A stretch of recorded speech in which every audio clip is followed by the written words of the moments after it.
Ever wonder how to tell your partner what it is that you want done in the bedroom? Well, today with Cake, we are talking all about how we can communicate some of our sexpectations. I'll give you a few tips. I'm Dr. Donna Oriowo. Here we go. So, before you ever even really get started, the first thing that you really need to think about is, what do you want your partner to know?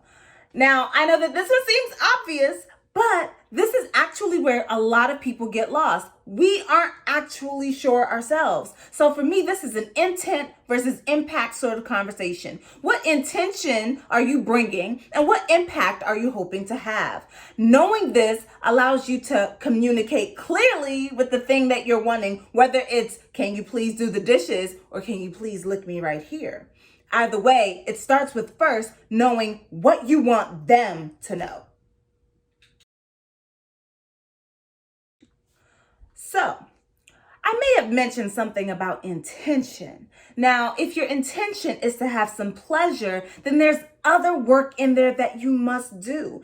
And that first piece is you gotta know you. You have to be able to very clearly state those expectations, but what expectations can you have if you don't really know anything about you, your body, your wants, your needs?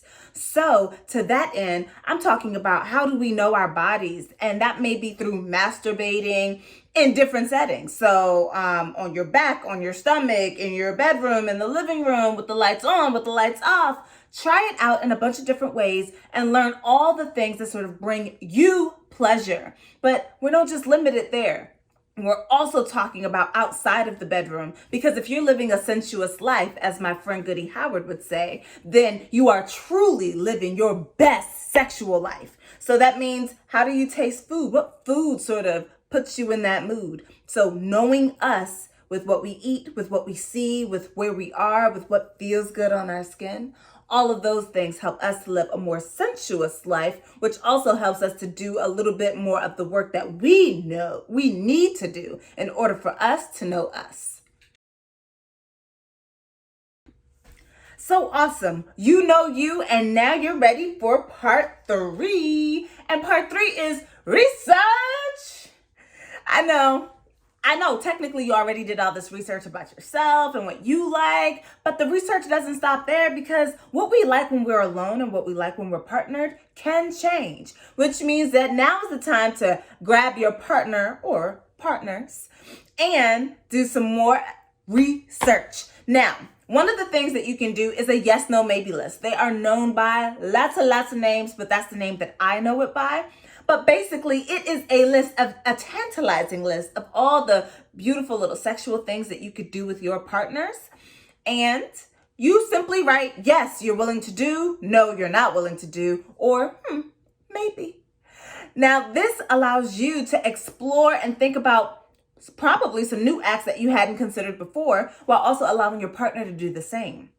You do it separately, and then you come back together, and you get to have a whole delicious conversation, which for those of you who have maybe gone a little bit routine in your sex lives, this is a great way to spice it back up.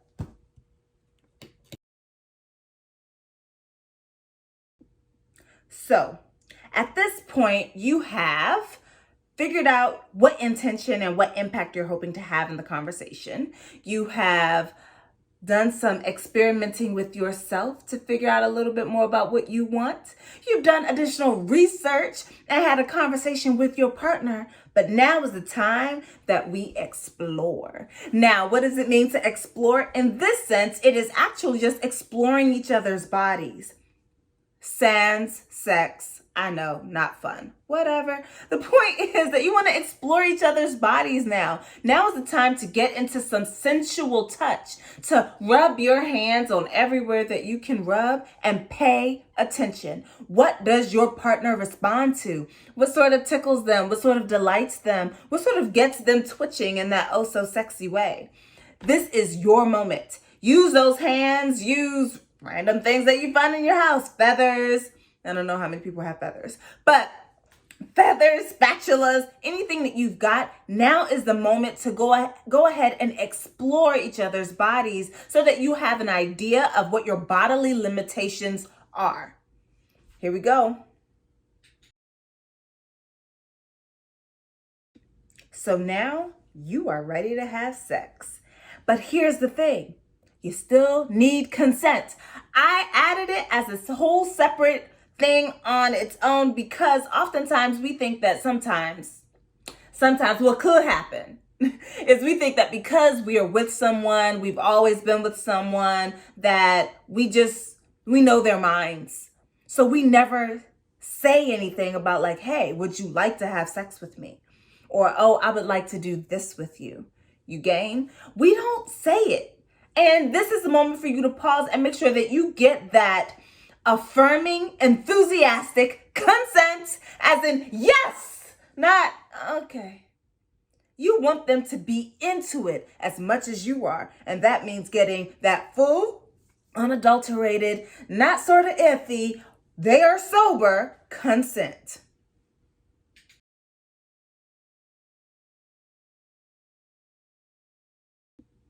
We are finally on the last tip. And no tip around communication would be complete without talking about the rest of your sexual encounter. So you've done the sex, you've had the conversations, you've done the sex, and now's the time to debrief.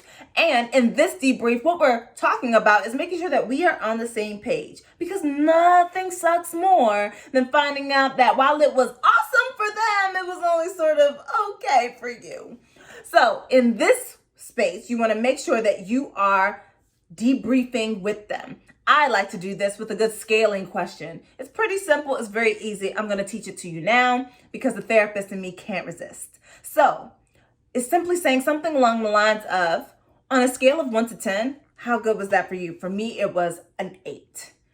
Now, you may not feel comfortable giving your score, and they may not feel comfortable, and people tend to lie. So what you can do instead is say, hold up the number behind your back, and on the count of 3, we'll both show each other our number. And then you do it.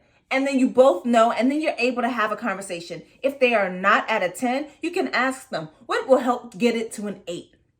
If they are at a 10, ask them what made it a 10. This way you know what to do more of the next time you have sex, or what not to change, because when you get to a 10, you already at the top of how it could go.